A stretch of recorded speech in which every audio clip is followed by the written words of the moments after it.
Are there any drummers in the house? I play percussion. That's because you couldn't play anything else. Shut up. Come here, dude. Hey, man. Did you touch my drum set? Nope. It's just weird, because seems like someone definitely touched my drum set. Yeah, that is weird. 'Cause I didn't touch them. I am warning you right now, if you touch my drums, I will stab you in the neck with a knife. Not quite my tempo. It's all good. No worries. Here we go. Hey guys, be sure to subscribe to us on iTunes and leave us positive reviews. So if you could go leave us a nice 5-star review, it really helps out with the podcast. Also, it helps with our rankings. So if you're trying to find us, it's easier to. So 5-star reviews, be sure to go subscribe to the podcast. So go to your iPhone or your Android or whatever you use to listen to the podcast and just go hit subscribe. It's real easy. It takes like 3 seconds. So please go do that. And I will love you forever. Thanks. Hey guys, welcome back to the Drumheads podcast. My name is Daniel, and this is episode 86 with Chris Hornbrook. Yes, you heard me say that correctly. Chris Hornbrook. Yes, it was great to have Chris on the podcast. This was a long time coming in many ways. It's kind of one of those things. It's like, why have I not thought to ask this guy to be on the podcast? And so finally, someone from that's, works with him said, hey, would you mind having Chris on the podcast? I'm like, yes, absolutely. Why have I not done this already? So it was great to have Chris on the podcast finally. We had a great conversation. He was kind of take out some time in between, touring. And, we had just a wonderful talk about, being a touring musician, how he came about become the drummer for Since His Fail, also his past work with Poison the Well. So he's quite a influential drummer in the post-hardcore kind of scene and stuff like that. And it's just a great guy. Had just full of wisdom and insight. But forewarned, there is some profanity. So if you are easily offended by that kind of language, just skip this episode. Please don't write me and say blah blah blah blah. It's just get over it. It's okay. We're all adults. It's not the end of the world. So just hold. It's gonna be all right. So, anyways. But it was great to have him on, and like I said, it was just it was a great episode. It was a long time coming to have Chris on, so thank you, Chris, for being on, and I really appreciate you taking out the time to be on and talk to us. So here it is, episode 86 with Chris Hornbrook. Thanks.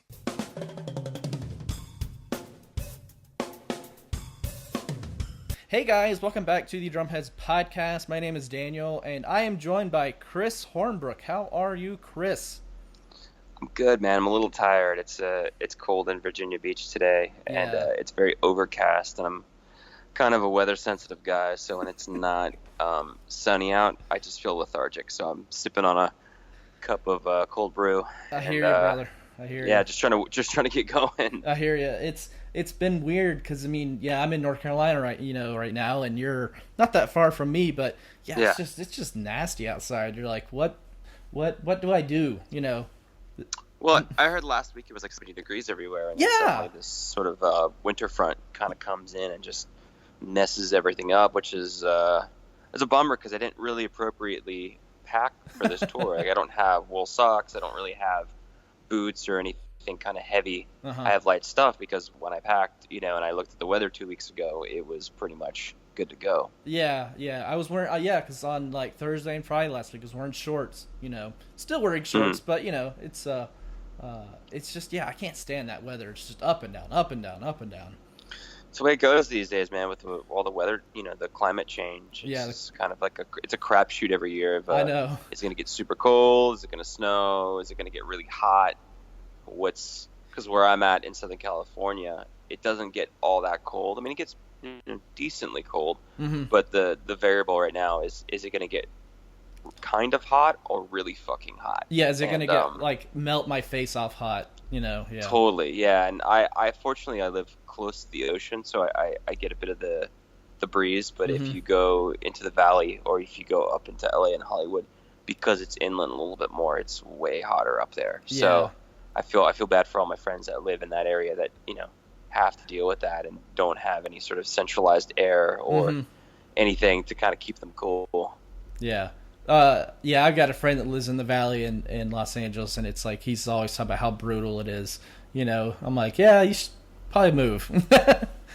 Yeah, I mean, I think the Valley is a little bit more equipped because it's always been hot there, from my understanding. So I think the houses are more, they have centralized air, or they have the individual units in each room, or one big unit, or I think it's a little bit more accommodating for location because it is in the Valley. There's no ocean breeze at all. Yeah. So I think they're more just. Whereas, from my understanding, LA and Hollywood, it's, I don't want to say recently, but like past 10, 15 years, it's gotten way worse heat-wise. Whereas maybe when most of that area was developed, it was not that bad. Yeah, totally. Well, this has been our weather minute with Chris Hornbrook. So thank you. Yeah, I feel like weather is one of those things like everybody can talk about, and it's a good icebreaker, for sure. Totally, yeah. I mean, normal stuff. I mean, you don't obviously dive into religion and politics, which is very polarizing. You can talk about weather and food, yeah, and totally. people are usually pretty stoked, or beer, or coffee, or normal things that every people like that won't sort of get them charged in either way. Yeah, you've never heard a conversation like, let me tell you about my favorite pizza. It's like, no, you go to hell. It's like, you've never heard that conversation. Maybe maybe Chicago versus like New York thin crust, maybe. But totally. Yeah, pizza is one of the pizza and beer. It's pretty not polarizing for the most part. Yeah, you're not challenging somebody's life views or political views. Yeah, so yeah. Well, I hear you. So are you native to North Carolina, to California, or are you from somewhere else? I was originally born in southeastern Florida, South Florida, which basically is Palm Beach County, Broward County, and Dade County. So Palm Beach, Fort Lauderdale, Miami, those three major cities. Grew up there up until about the age of 18, and then I started touring pretty heavy with my first band, Poison the Well. And then when that kind of came to an end, I didn't really anticipate being able to continue a career in music and continue drumming, either in a band as a member or hired professionally. So I thought it'd be in my best interest to relocate to either New York, Nashville, or California. Didn't really know too many people in Nashville. New York, great, but too expensive, and the seasons. I'm not a seasons guy growing up in Florida. So California seemed like it was the most logical place to go to. Plus, I had been there a bunch of times throughout the years, so I was familiar with LA County, Orange County, San Diego, Riverside. Had a bunch of friends out there, a bunch of people that I knew within the music world, the industry and all that bullshit. So it seemed like it made the most sense to go there. So I just kind of packed my car up and drove out there, not sure if I was going to stay or not, because I just threw all my shit in the storage in Florida. And then once I kind of determined, okay, this is it, and this is where I need to be, and I'm building a life here, and this is it. And I just kind of moved the rest of my shit across the country, and this May it'll be 7 years. So, oh wow, yeah, nice. So getting back, I guess, to your drumming background. So, what age were you at when you started playing drums, or were interested? So I don't really remember this too much, but my dad used to own a rehearsal / recording studio because my dad's a bass player. And he would always, him and my mom would kind of remind me that I would, always run to the drums. And I have a very vague memory of that. But yeah, that's kind of like the start of it. Or they'd buy me like the little Sears drum set, and I'd beat the shit out of it. A week later, it'd be on the, getting fucking thrown out. But I started when I was 12. I don't exactly remember what it was. I think there was a kid in my neighborhood that had a CB percussion, just a really cheapy drum set. I remember going to his house and just being like, holy shit, this is fucking awesome, and just being really attracted to drums. And was able to convince my parents, to buy the set off of him for like, $200. Came with everything, hardware, shell pack and cymbals. And that was kind of the start of it. I started when I was 12. I would play locally with kids that I went to school with, or friends of friends, and that whole sort of thing. And by the time I was 15, that's when I started playing shows, and I kind of discovered the South Florida, punk scene. Oh yeah. And then that transitioned into the South Florida hardcore scene, and then around 17, 18, I joined Poison the Well, which was, it was in very infant stages. It was almost pre-Poison the Well. Played with them for a little bit. Then I got kicked out just because I wasn't really stylistically, I just didn't really understand what needed to kind of happen. So they got like another dude, and he wasn't very good. So they're like, well, we should ask Chris to come back. And I came back, and that was like when Poison the Well started. And I think I was in about 10th or 11th grade at that time, and we started immediately touring while I was still in school. So, Nice. Yeah, but it would be like I would go, I'd go to school, and I'd leave like on a Friday, or we'd leave a Thursday night. I'd take Friday off, do Saturday, Sunday, come back Monday, and be back at school Tuesday. And we would do this once a month, and then try to do spring vacation, winter vacation, summer vacation touring. It started really lightly in 11th grade, and by 12th, my senior year, it was ramping up. It was just really fortunate, right place, right time, with the right people. We put out a few records, and they started developing a buzz, and things started kind of going well. So, yeah, that's kind of the career, and then from there, just kept going up.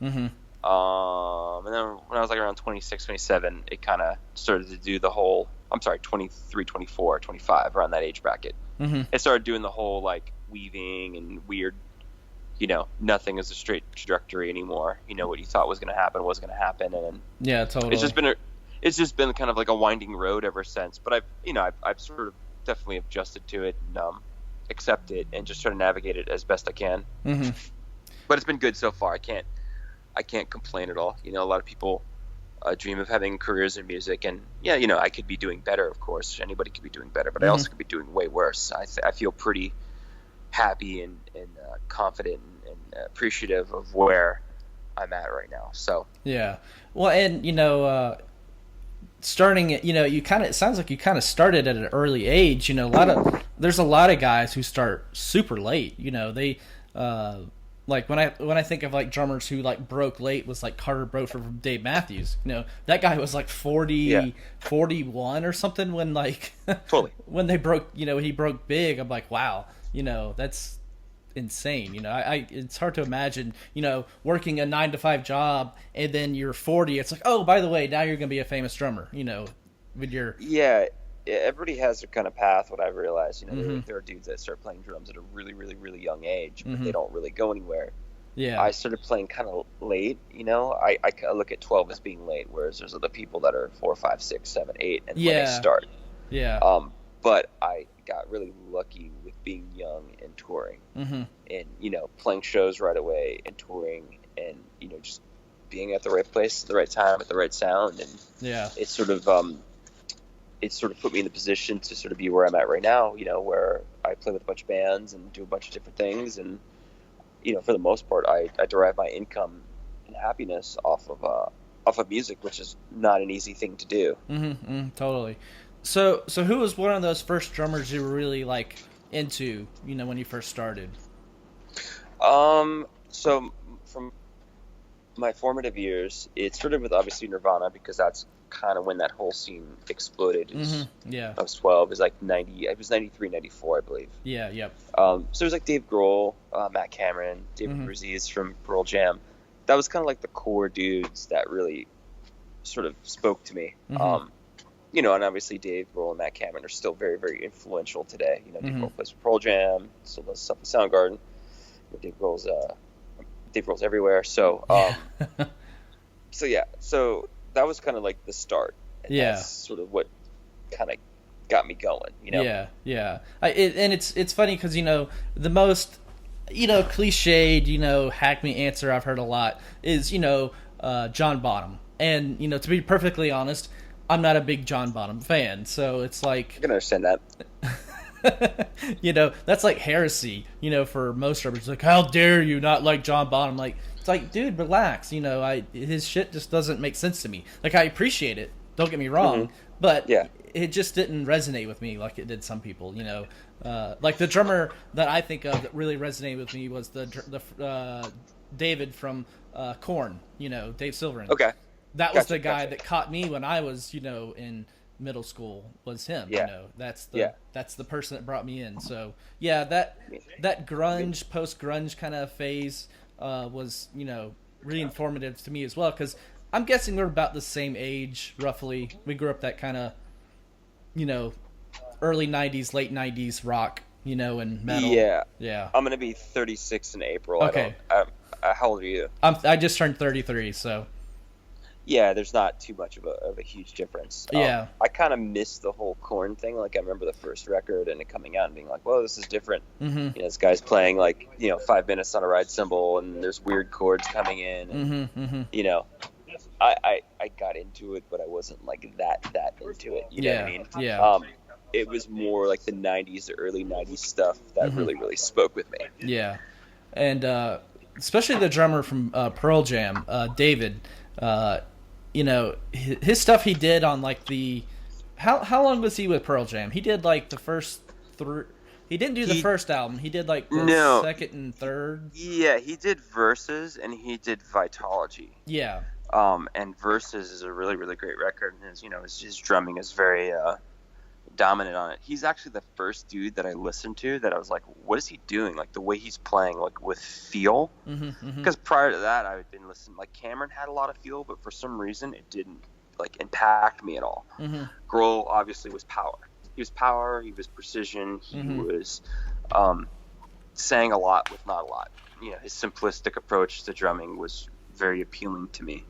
But when I remember watching Pearl Jam Unplugged. I don't remember how old I was. I was probably like 13 or 14. And it really showcased his feeling, his nuance, you know, his, it just popped out at me. I was like, what is he doing? He's doing something. Like there's something, like I didn't know it was feel. I didn't know how to classify it, but I could see it the way he was playing. And I was like, I gotta like co-opt that into my playing too. You know, this is before like Bonham and, you know, cause I was a young kid. And, yeah. So, I remember watching him, and he was like the first dude that was like the feel guy. And I guess looking back now, you kind of like a hybrid between Grohl and Aziz because, you know, Cameron's definitely a powerful player, but he also plays a lot of fucking feel, and he's really musical. But there's a lot of attention to detail in what he does, especially on like Super Unknown, which is for me, is a very influential record. Soundgarden record. It's awesome. It sounds awesome. His playing on it is awesome. But yeah, those are like the big three dudes that really resonated. But obviously, Aziz kind of fell out of the limelight, you know, with not being with Pearl Jam, and Cameron and Grohl just kind of kept going.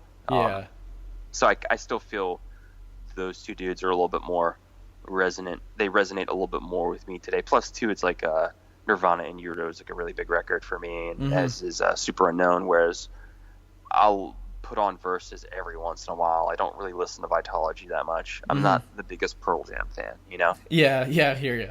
They, it was cool to see, you know, that they're, for the Rock and Roll Hall of Fame, they're asking all 5 drummers to come, you know, accept their awards, and I'm like, well, it's, you know, it's a nice token gesture, I guess you could say. You know, I know there was a little bit of bad shit between all of them, you know, them being assholes about certain things and whatnot. Yeah, I don't know the inner workings, you know, the politics that happen within the band at all, but I think it's appropriate, you know. I think because Dave Kirsten played on the first record. Obviously, Aziz was like the very focused guy because he toured on that record, I believe, and then he did their big, huge period of touring was with him, you know what I mean? Yeah, totally. So it makes sense that they would, you know, include him, and then Jack Irons, who played with he was Pearl Jam. He was in that band 11. I think he was in like the Chili Peppers for a little bit. You know, and then obviously Cameron, and I think there's like one more dude.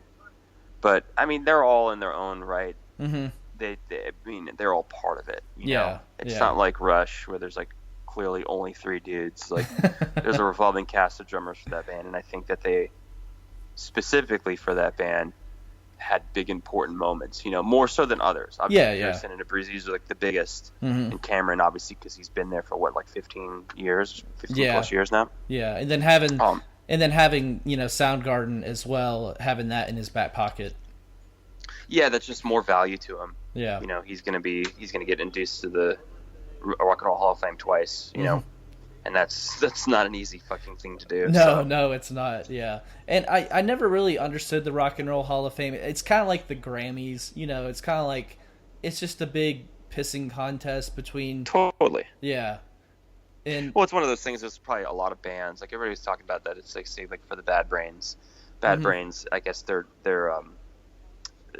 eligible this year to be inducted, and I guess the likeliness is not that likely, but it's kind of like, why not? Like that band was like a big, they're like an important punk band. You know what I mean? Like, why wouldn't they get inducted? Yeah. It doesn't, and it seems like record sales sort of, are a big factor, which I get to a certain degree, but Bad Brains are still really, really fucking relevant. Oh yeah. As there's a lot of other punk and hardcore bands that are relevant, but it's like, you said, it's a pissing contest. Yeah. It's unnerving sometimes how obsessed people get with that. It's like, well, I'm doing it to get the Grammy. It's like, well, maybe you're doing it for the wrong reasons. I don't know. I'm not judging, but me as a musician, I just want to play music, and if people like it, good. If they don't, oh well. I'm going to move on. But if you're doing it just to get a Grammy or to eventually get in the Hall of Fame, it's like, okay, maybe you should rethink that strategy. Yeah, you have to do it for the right reasons, of course. Yeah. Though, obviously being nominated for a Grammy or having a Grammy or getting inducted to the Rock and Roll Hall of Fame or whatever, it's one of those things that, like, within your world, it's like, okay, cool, whatever. Yeah. But then you tell, like, a layman that, and it adds value to what you do. Or then managers, booking agents and shit like that, they extract more out of the industry because, like, now they're a Grammy nominated band or they won a Grammy, so they use it as more of like a bargaining chip, which I get. It makes a lot of sense, but at the end of the day, it's like also one of those things like it doesn't really go into the nuance. It just it focuses largely on record sales, and like that's kind of a factor because obviously that's a metric for popularity. But with that being said, like, once again, you come back down to smaller records that are way more influential or way more impactful that just completely get overlooked. So it's like it's not the most even-handedness with them, but whatever, it's kind of what it is. So I guess moving on from that, is with Senses of Fall, how did you get pulled into that band, and how did that all come about? I got a call from the singer, Buddy Nielsen, who I had met, I think probably like 6 or 7 years prior in Belgium. Poison Well was playing a festival called Grows Rock, as was Senses Fail. And, we met very briefly.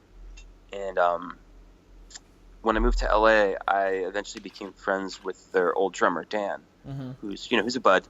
And I remember him telling me, I'm going to quit. I'm not really into it anymore. I was like, you got to do what you got to do to be happy. That's, it's what it is. Yeah. And probably about, 6 months, 7 months later, maybe even a year. It was a long time had passed. I'm friends with their bass player / guitar player now. He played bass for a few years. Now he's moved over to guitar. Oh, nice. He hit me up and he's like, hey, what are you doing? What are you doing this fall? And I had just finished up a tour cycle with this electronic band that I play with, Big Black Delta. And he was going to go away and do a record, and he does everything on his own. So I didn't really have anything planned. I was kind of on the hunt for something else. And, I was like, nothing really. And he's like, would you be interested in playing with Senses Fail? And I was like, at that point, I just heard the name. I didn't know any music. I knew Dan. I met Bud briefly. And I was like, yeah, well, I'll talk shop with Buddy because it's his band. He's like the sole member and he employs a band and it's his thing. So I was like, yeah, let's jump on a call with him and just kind of see what his vibe is. Is he what kind of dude is he? Am I going to be working for a tyrant or would I be working for somebody really cool, nice and generous, And we jumped on a call and he was, very generous and very cool and very forthcoming with this is what we do. This is the schedule. Are you interested? We're going to do a record, et cetera, et cetera, et cetera. I was like, yeah, count me in. This is cool. Like you're paying me well, and you are very upfront about stuff, which I've encountered most people aren't. So I appreciated that right out of the gate. He was just very straight about shit. And anytime I had a question, about okay, we're going to be writing. How's this going to work? What's the deal? How do you want to approach this? Him and I have a very straight relationship. You know, if I'm uncertain about something, I'll ask him, and he'll be direct with me back. And that's ultimately, for me, that's the most important situation to have when you are a hired guy. I don't really like working for people, and then the pay is just kind of like ambiguous, or the tour schedule is ambiguous, or this or that. You know, like, for the most part, everything he said panned out, if not turned out better. You know. So yeah, that was pretty much it with Census Fail, and you know, I've been working for the band for about 3 years, and it's been great. You know, I've done a lot of domestic and international tours with them. You know, I did a record, I did you know, a split with them, and we're gonna go this summer and do another record. You know, he's finishing up writing the material. You know, that I'm gonna step in and kind of put my spin on the drums and all that sort of stuff, and then we'll go track a record this July and then release it and then start the cycle all over again towards the end of the year, beginning of next year. You know? Yeah, and it's funny. It's almost like a different time where there's a lot of power in the, you know, in your ability to write music. It used to be you had to go to the record company, and you know, it was very wishy-washy. People are more upfront these days about this. You know, it seems like it's direct to consumer. You know, with the whole Napster thing, and then kind of how that sort of unfolded over the past, you know, what was that, like 99, 2000? So the past 17, 18 years. You know, paradigm shift, and everybody's figuring out how to do it, and cool. You know, there's not as much money. That's fine. It kind of. I think that it weeded out a lot of people that were maybe into doing music just for a paycheck, opposed to doing it because they love doing it. You know? Yeah. But yeah, it's really interesting. It's really interesting times now. You know. Well, and you can't afford to be an asshole on social media these days. Like, it's not behooved to you to be, you know, a prick to people, because word gets around really quick, especially on social media. It's like, oh, you don't want to work with blah blah blah. You know, they're just a dick. Yeah, totally. Yeah, you know, I mean, word travels. If you're a thief, or if you're an asshole, or if you're unprofessional, word will get around. Like, you know, you might be good for a year or so, but once you've burned all those bridges, you're kind of screwed. Yeah. You know, and then you're done. Yeah, but that, I think that's a good thing. It, like you said, it kind of weeds out some people who may not be in it for the right reasons, but it keeps you accountable within your band. It keeps you accountable with your fans, and if you're not really true to yourself, they're gonna let you know. Yeah, pretty quick. Absolutely, without question. So I guess let's talk a little bit of drums. Are you a kind of a big gear nut, or you kind of just you find the sound you want and, you know, you go from there? I'm kind of a bit of both. I mean, I like having, you know, plethora of cymbals, plethora of snare drums. But the older that I get, the more that I realize that the range of what my tools do, like, I gravitate towards one sound. You know, the sound that sort of really, really speaks to me, and it becomes your own drumming voice. Sonically, you know, not so much, obviously, stylistically. So I'm kind of finding that with cymbals, I omit certain cymbals. Like, I'm a Zildjian guy, so, but most of my Zildjian stuff consists of, like, really thin A stuff, you know, dark, thin K stuff, and then I've been playing, like, the classic Avidus stuff at home.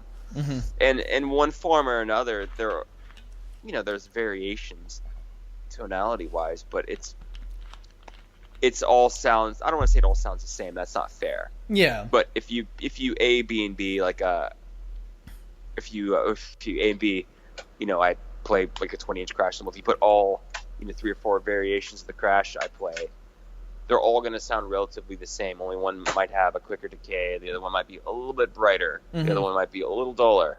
Yeah. And so, yeah, the older I get, I'm kind of realizing that I know what my voice is musically, drum-wise. And, yeah, I have, like, a pretty decent-sized snare collection, and I'd like to pick up a few other pieces. But at the same time, like, when I tune it and I hit it, it kind of sounds the same. Only maybe it's a little bit more of this. Or it's becoming so nuanced at this point.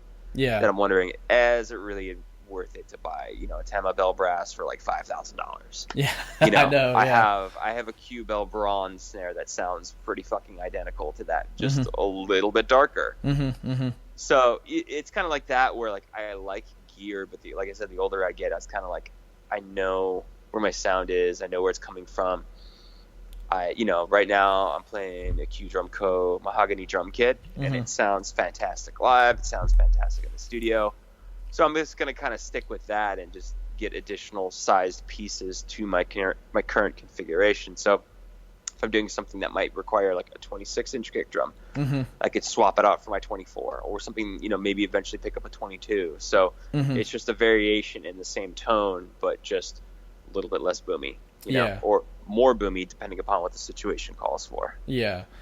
And, I hear you. You kind of, I go back to the same sound. Like, I have my snare drum right now it's a Tama Stuart Copeland snare drum, and that's the sound I've always loved. So I gravitate toward that, and I'll tune it low, and then 5 minutes later I'm tuning it back up high. It's just I can't help it. But you gravitate towards what resonates, no pun intended, in your ear. Like whatever sound really speaks to you, and you're like, I love the way that snare sounds, that kick. That sounds awesome, or like I like the way maple sounds, or I like the way acrylic sounds, or mahogany poplar, or copper, or whatever. Certain things just speak to you, and that becomes your musical voice, your musical identity. And I think it's awesome to sort of embrace that, even if it's a little bit left of center. If your setup is left of center, or what you're hearing is left of center. I mean, that's kind of what creates everybody's unique musical voice. Yeah. And everybody should sort of embrace that and strive for that. Yeah. Has your setup really, like, when it comes to your configuration, does it change a lot over the years, or has it pretty much stayed the same? It pretty much stays the same. There's be times where like I'll have like a bigger rack tom, or bigger kick drum, or I might have a few miscellaneous things additional to like the gig that I'm playing, whether it's an additional tambourine or a trash stack or a sampler or whatever, sort of accommodate whatever that tour needs for the most part. Yeah. But I kind of find that the 1 up 2 down, or 1 up 1 down with with your ride kind of over your kick drum, that just works best for my limbs. I'm really comfortable with it. I've tried the 2 up thing. It's cool, but it just doesn't really work. And I'm not like a big fan of like rack kits with like a gazillion toms. It just doesn't it just doesn't really speak to me, Yeah. Some people get lost in it. Yeah. I mean, if I need it, if I sort of need something for that recording wise, then sure, I'll add it on. But in a live situation, it's like, if some tours I have a tech, that's cool. If there's some tours where I'm doing it myself, like I don't want to have to set up more than what I need. Yeah, totally. Yeah, especially some of those gigs where, like you said, you're by yourself. You're like, oh, do I really want to haul this shit in by myself?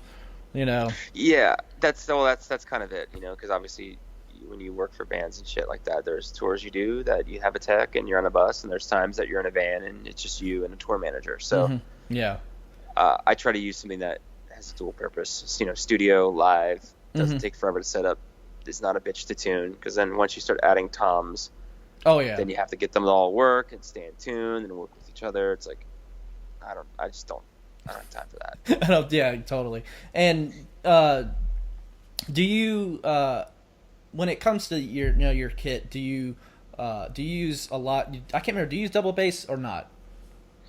It depends. Some bands I do, some bands I don't. If a band has double kick stuff, obviously, I implement the pedal. If some of it doesn't, then I don't. I don't always have it, because generally speaking, it displaces my hi-hat pretty far to my left. Yeah. So what I end up doing is playing with bigger hi-hat cymbals, which is cool. Like with Census Fail, it works. I did it with Poison while it works. But it doesn't always work. So if it's like a band, like more of a rock-orientated band, and I want to play with 14 or 15-inch hi-hats, having the extra, like, the slave add-on, it just pushes my hi-hat too far away to where when I play cross-handed, it just my right hand is going too far over to the left, and it just feels awkward and uncomfortable. It is awkward. And why I ask is because I was catching up and listening to you know, a lot of senses fail stuff and trying to like get into that. And I'm like trying to figure. I'm like, maybe there is double bass playing in here, but you know, there's a lot of drummers who can mimic a double bass drum playing with one foot. Yeah. No, there's dudes that have the technique, or they do the floor tom thing. For the record that I played on, there was double kick, but it wasn't like crazy. It wasn't super fast. Yeah. So it was fine. Some of the earlier stuff with their old drummer Dan played on, there was definitely double kick stuff, you know, whether it's kind of like a gallopy beat or syncopation. Yeah. But it's not crazy. It's not super metal orientated where the entire song is, you know, just double kicks and or you're breaking up weird different subdivisions, you know. But yeah, that's kind of my deal. If I need it, I have it. If I don't really need it, then I don't have it.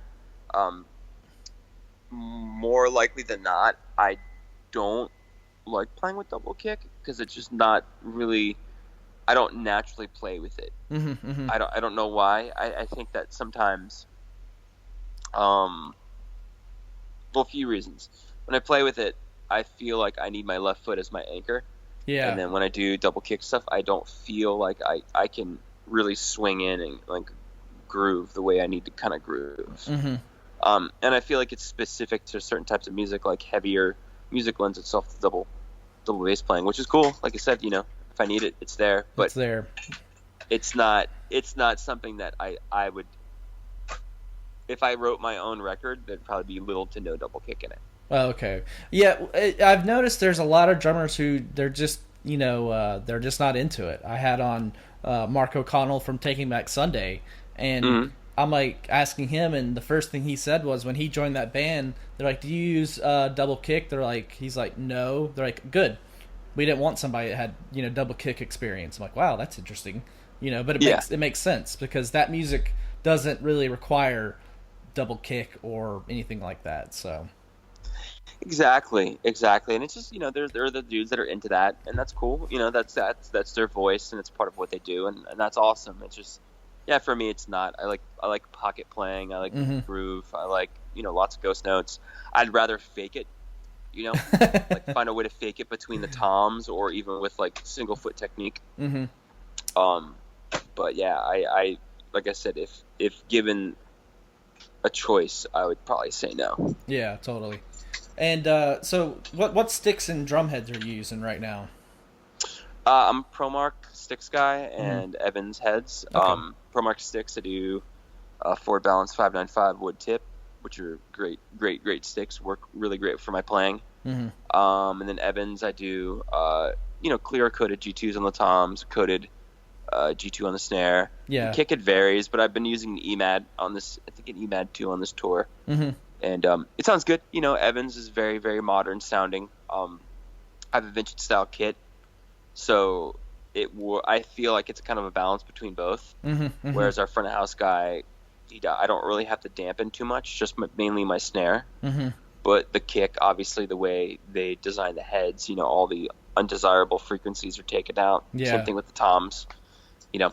Whereas, especially on this tour, like I'm doing the calf tones on the bottom heads.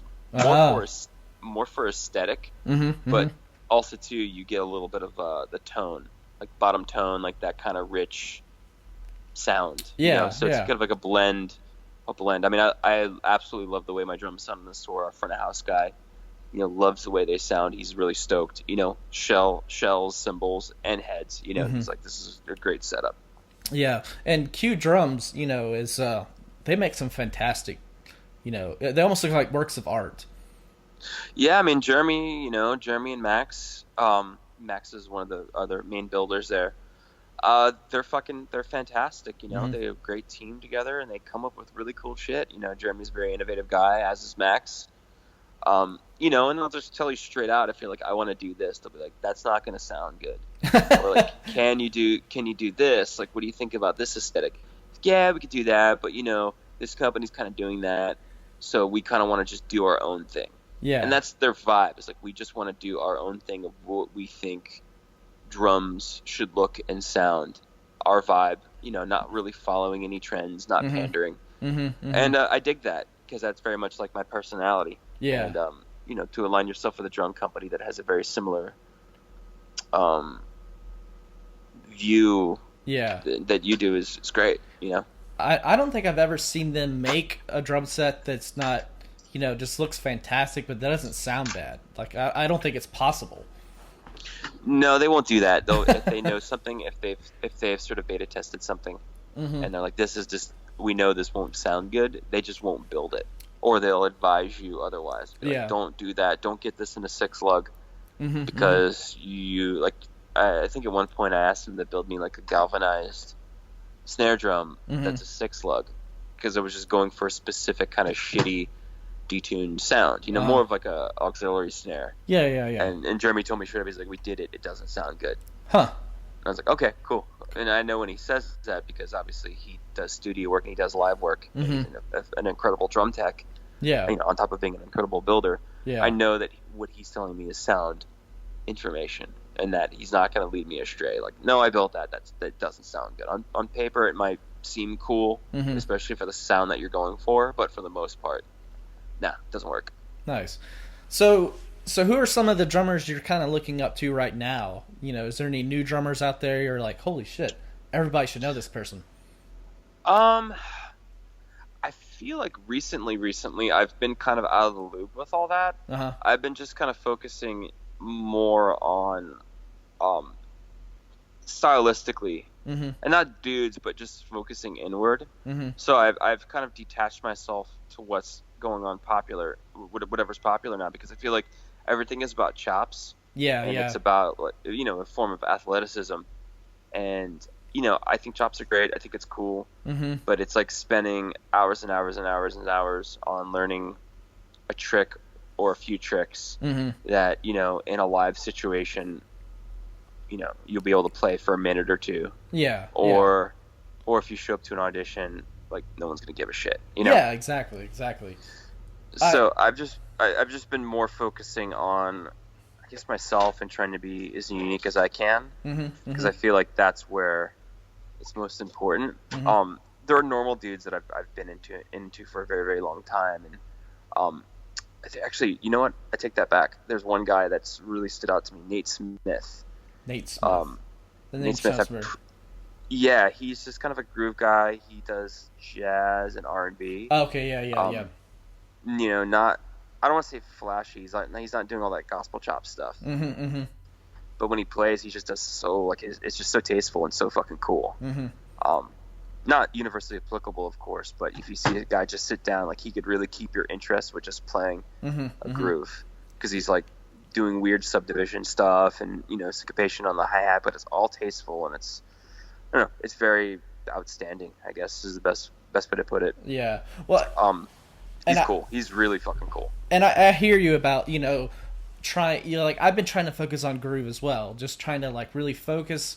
As fun as it is to do all the flashy shit and spin tricks and all that crap, at a certain point you kind of are like, why? This is not really going to pay the bills. It's not like the band I'm with right now can be like, oh my god, you can do that, we're going to double your salary kind of thing. It's like, no, they're not going to care. It does nothing. And on top of that, like, a lot of people that spend a lot of time doing that, it creates a false sense that you're worth more than you really are. I think. No, but it's true. Like, if you're this guy and you post all these videos and you're really flashy and you get a bunch of followers on Instagram and Twitter, and then you have a big YouTube channel, and then you show up to an audition and you think that you are worth X amount of dollars, but the budget doesn't allow it, nor are you actually worth that. And it's going to be a harsh reality for you. I'm a firm believer of being well balanced in every field. So, obviously being really musical, being really professional, having a good pocket, having chops, but not to the point where your chops dominate your persona. You're not known as just the chops dude. I think it's really, really important to be looked at like the guy that hold on for a second. I love it. No, just being known as like the dude that could do everything, and that is well balanced. Like, that's how you're gonna get hired. Yeah, well, and it seems like there's a lot of young drummers out there who focus on I've got to have the best chops so I can go get the Guitar Center drum off thing, which is a great thing. It's a great thing, but they're putting too much focus on just doing that instead of like you said, working on pocket, working on groove, and things like that, because those are ultimately the things that are going to get you paid, or those two things versus the flashiness. Well, yeah, I mean, you're also looking at, you do a minute clip where you're doing all this fucking crazy shit. You get all these Instagram followers.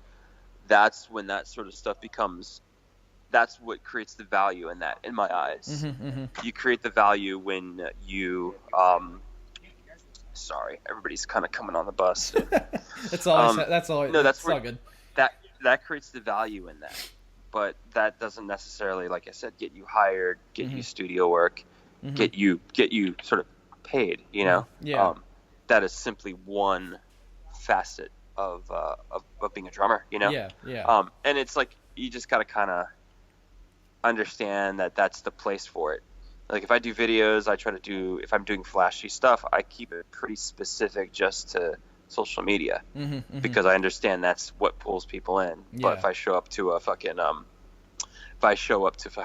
audition, I'm not going to do that. I'm going to show up knowing all the material, understanding, do I play this exactly like the way the record is, or do I have freedom? Do you like what I'm doing? Do you not like what I'm doing? Like, be a little bit more professional in that regard. Yeah, totally. And, it's, like I said, there's a time and a place for all that, Are you a big drum solo person? Like, do you like to do a drum solo, or you're kind of like, eh? Yeah, exactly. Yeah. So, I mean, me personally, I like doing drum solos, yeah, but, it's if it's not part of every show that I've played, it's no big deal. I know some drummers, they get all bent out of shape. I don't get a drum solo. It's like, dude, chill out. Just, it's all right. You don't have a drum solo. It's not the end of the world. Turn it down. Yeah. Turn that narcissist fucking level down a little bit. Once, I think this is another big philosophy. Everything is not about you. You are not important. Once you kind of embrace that and you realize that, then for me it becomes very empowering. Oh yeah, totally. Because it's like the hubris of the musician is to be the center of your own universe, and the reality is you're not. And then once you get closer to realizing, like, I don't matter, I only matter in my own world, but I don't matter anywhere else, then, I don't know, for me it's like a very liberating feeling. Oh yeah. Yeah, it's, I spent a lot of time, agonizing over how great my drum solo would be, when I was young. And it wasn't until, maybe 10 years ago, I'm like, no, that's not the whole show. That's just a 5-minute part of the show. You have a whole other 45 minutes or hour, how long ever you're playing, of music with a band together, and that has to make sense. Yeah. So cool. I agree. 100%. We already, we've already talked about, that you'll probably be going into the studio probably in, what'd you say, June, July?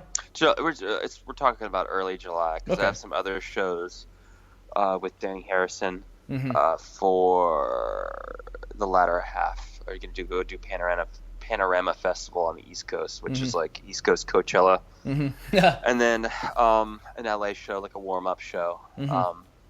So yeah, gonna do a record with them, do some shows with Danny, do probably a fall tour with Census Fail of some sort, probably support, and then kind of whatever I have peppered in between, pretty much.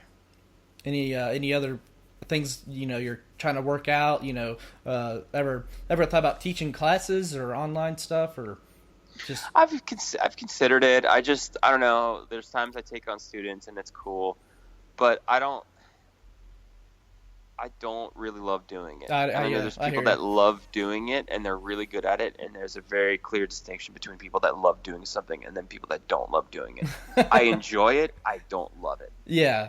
And also, too, I feel like a lot of my strengths aren't necessarily something that I communicate in terms of, like, quarter notes, eighth notes, 16th notes. It's kind of like more of like a mental approach of, how you approach a song, what to do where, when you play live. Like, finding that sweet spot. Like I feel like that's where my strengths are. Mm-hmm. I'm not like let's sit down and read this chart and look at this. Uh-huh. Like that's just not. And I know that there might be some sort of value in my perspective because there are a lot of guys that are just solely that. Yeah, you know? yeah.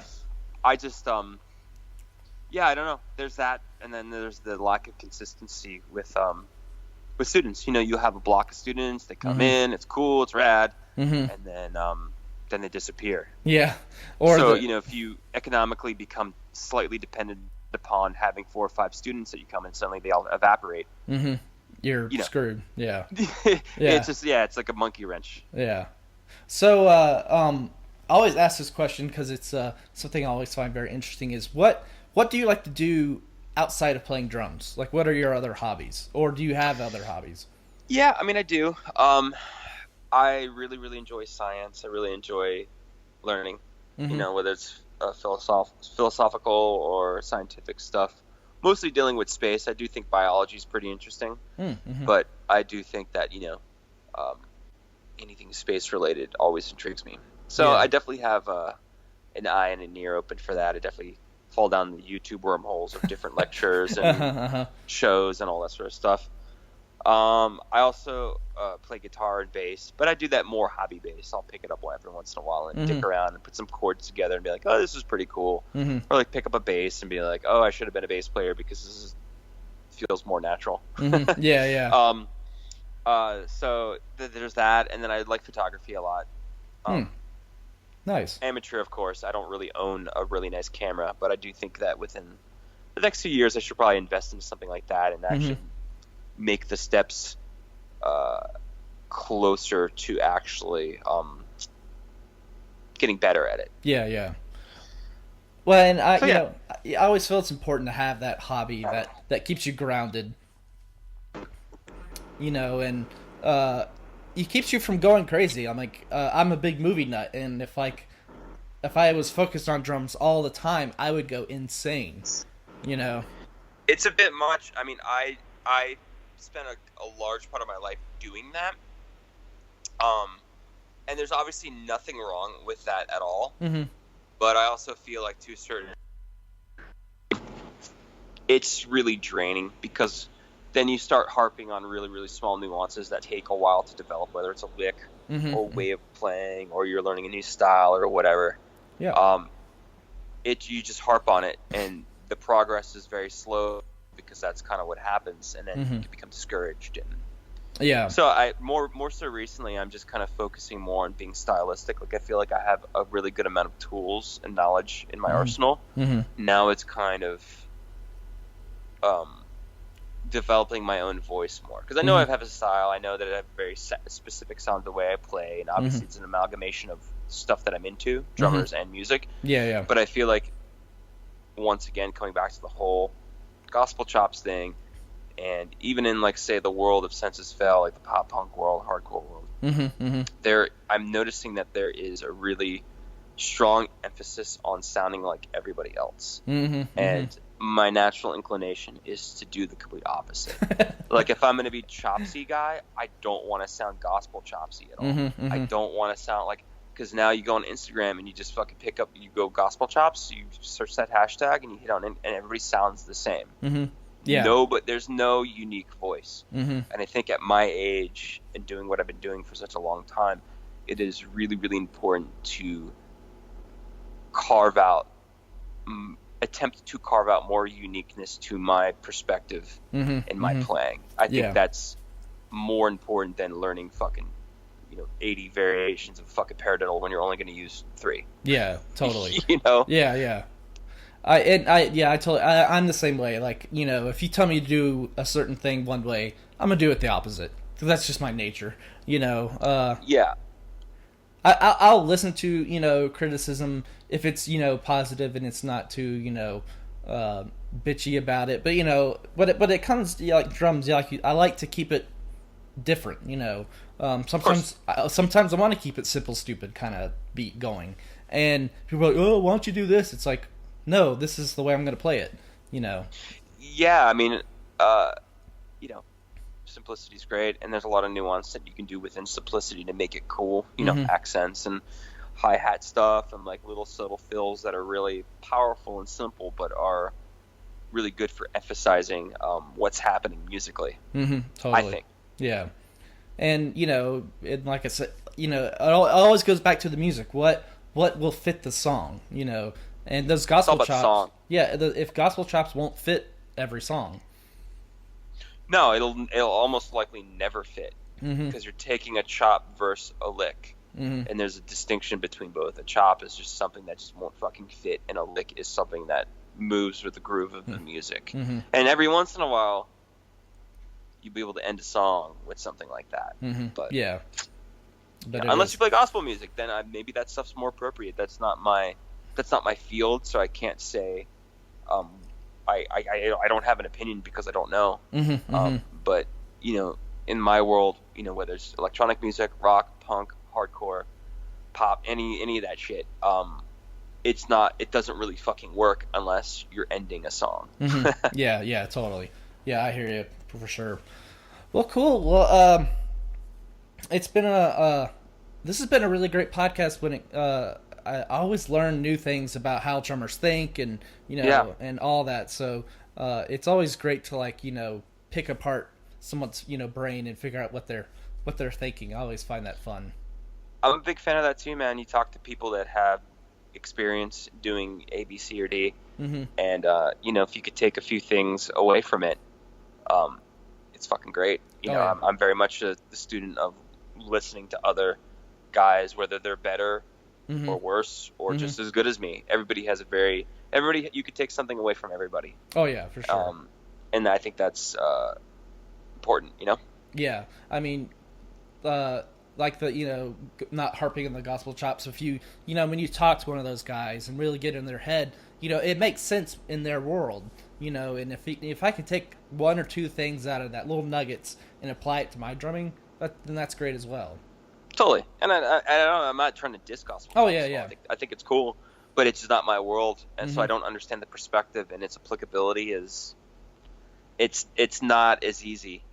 Like I said, it's really great probably in the gospel world or in the R&B world or in the hip hop world, and then applying that to sort of Twitter and Instagram, YouTube. Then I see its applicability and I see its appeal. Yeah. But like I said, it's just different. It's no better, it's no worse. It's just sometimes you could transfer stuff across the board and sometimes you can't. And I feel like the gospel-y stuff, for what I do, only will work at an end of a song. Yeah. And I can attest, I tried it one time with a ska band I was playing with. I'm like, I'm going to try some of this gospel chop stuff.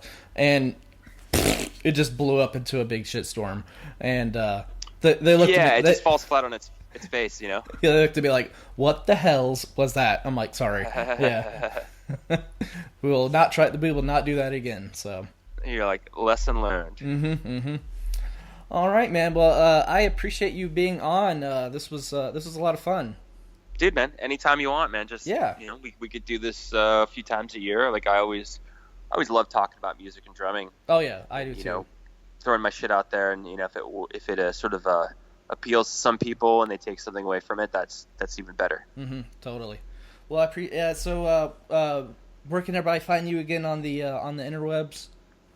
So I have my website www.chrishornbrook.com. Has tour dates, everything I've played on, TV shows, interviews, little accolades, whatever. And then social media, Twitter and Instagram, it's at Chris_Hornbrook.